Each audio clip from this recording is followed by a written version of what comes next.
welcome back to Capitol Tide, a statewide look at politics. I'm Tim Boehm. Last week, the Pope made international headlines with the release of a document known as the Encyclical. In short, it gave a stern warning on climate change and humans' role in it. We often think about scientists and politicians when it comes to climate change, but what is faith's role? Joining us for more on that, Sheila Read with the New Care of Creation and Climate Change Ministry with the Catholic community of St. Francis of Assisi in Raleigh. Good to see you. Welcome to the program. Yeah, thank you. Glad to be here. Let's start with this. First of all, tell us about this Care of Creation and Climate Change Ministry that is going on here. Well, we've been planning for that for a couple of months now, knowing well ahead of time what the Pope was going to say in his encyclical, roughly. And so our pastor agreed that this is a very, very important topic for our time. It's urgent. The Pope is calling us to care for the poor and the earth and to renew our culture. And we want to be in the forefront of leading the way in Catholic churches. The Pope's done his job in creating the encyclical. Now it's the job of Catholic leaders and parishes to pick up the ball and keep the momentum going. It's not a short document, well over 100 pages, and you said you read the whole thing over the weekend. I did read the whole thing. So what did you take away from it? Not only as just as a Catholic, but just reading it in general terms. I found it very inspiring and very hopeful. His message is beautiful. It's one of creating a culture of care where all people come together to care for each other, the most vulnerable among us, and for the earth. And I think the thing that's most important is he's really diagnosing one of the illnesses of our culture that I think so many people see, even people who are middle class and have good jobs. I mean, anxiety is rampant, violence is all over the place, there's drug and alcohol use, families are stressed. And he's saying, instead of taking all these problems piecemeal, let's look at the root cause.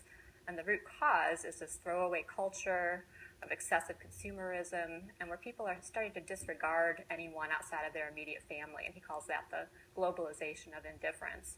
But ultimately it's hopeful because it calls us all to work together, all people, all nations to work together for the common good and creating this culture of care. So I mentioned at the top, a lot of people think about scientists and politicians when they think about climate change. What do you view as faith's role in this discussion? Well, I like the image of a three-legged stool where science is one leg, politics is the other leg, but faith is the third leg. And in order for action on climate change, you need to have all three legs. And right now, I think the inaction we've seen has showed kind of the powerlessness of science and politics alone, because it's really religion and the values of people's lives that influence their behavior. And at core, climate change, addressing it is going to call for behavior changes in the way we use fossil fuels and in our attitudes toward consumption. So what has the discussion been like since you've started this project? I mean, people's politics is in their lives. You know, a lot of people want to say a lot of Republicans don't necessarily believe in the human role in climate change. What has the discussion been like so far?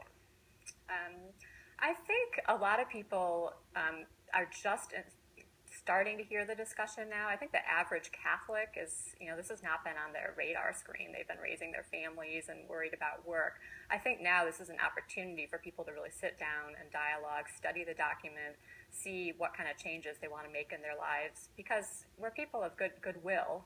We may have been blind, but I think, Christians and Catholics, we want to have the core values of loving God and loving our neighbor as ourselves. And Pope Francis is detailing in basically what's a book how we go about doing that.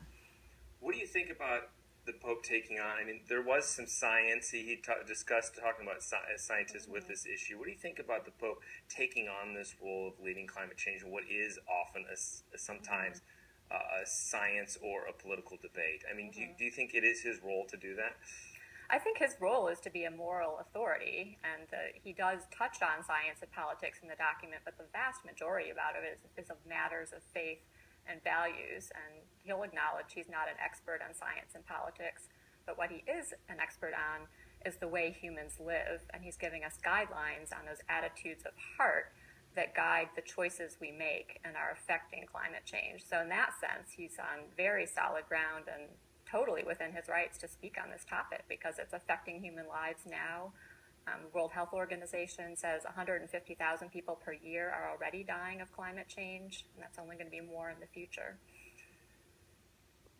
Do you think that this will lead to more interaction between the different denominations and faiths and beliefs, and that this won't be just a Pope and Catholic thing in the future?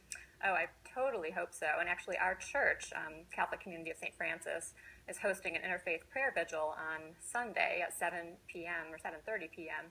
And we're having participation of people from the Jewish community as well as Muslims and other Christians. And the whole point of our vigil is to get people from all faiths to come together and show by their presence that we're willing to work together on creating this new culture of care for people on the earth. Taking away from the science and those arguments, the church in some ways seems like a good place to start with this. If it's a culture of caring and trying to help Earth just like you help your neighbor. I mean, is that sort of what the sense that you get from this? Yeah, basically what he's trying to do, I think, is update the church's teaching, which I think is overly emphasized.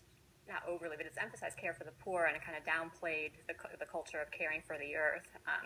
But he's linking them together. He's saying everything is interconnected, and the same mindset of self-interest that calls people to disregard the poor people is also causing people to exploit the earth and not care about the consequences. So it's clear that those issues are interconnected, and he makes that point over and over. Yeah, it's a fascinating document. If you're not Catholic, you should read it. And even if you don't believe in climate change the same way, it's an interesting read and a fascinating discussion moving forward. Sheila, thank you so much. I really appreciate you.